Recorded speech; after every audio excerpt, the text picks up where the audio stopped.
আসসালামু আলাইকুম।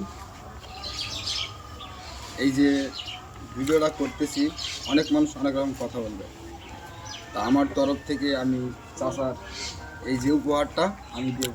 চাচা, এটা খোলেন, এই গানটা খোলেন। আর মূলত ভিডিওটা আপনারা বেশি বেশি করে শেয়ার করবেন। দেখেন, এই ভিডিও থেকে অনেক মানুষ অনেক রকম কথা বলবে। এর আগেও ভিডিও করছি, তারপরেও আমার তরফ থেকে আমি চাচার এই উপহারটা দিচ্ছি। অনেক মানুষ অনেক রকম তো এমনিতেই কথা বলতেছে। তো বসেন। আমার কন্টেন্টের জগতে আজকে 1 বছর পূর্ণ হলো, এই জন্য আমি চাচাকে উপহারটা দিলাম। গাই দেন। আর এর সঙ্গেও কিছু উপহার দেব।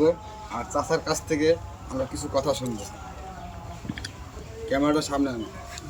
চাচা কিছু কথা বলেন, আর আমার জন্য একটু দোয়া করুন সবার কাছে। দোয়া তো অবশ্যই করবো। আল্লাহ তোমার আর মূলত আমার পক্ষ থেকে মনে করেন 410 টাকা ছিল, তা 10 টাকা 410 টাকার ভিতরে 400 টাকাই দিয়ে দিচ্ছি। তা এনেন, টাকাটা ধরেন। আর এই ভিডিওটা আপনারা বেশি বেশি করে শেয়ার করবেন। আর অনেক মানুষ ভিডিওটা বেশি বেশি করে শেয়ার করবেন। আল্লাহ তোমার দেহটা ভালো রাখো। আর চাচার জন্য দোয়া করবেন, আর আমার জন্য দোয়া করবেন সবাই। এখন অনেক মানুষ আমি যেন অনেক রকম কথা এরকম বলবে। ভালো ভালো কাজ করতে পারি আর মানুষের জন্য আমি এরকম করে দিতে পারি, আমার জন্য একটু দোয়া করবেন। ধন্যবাদ।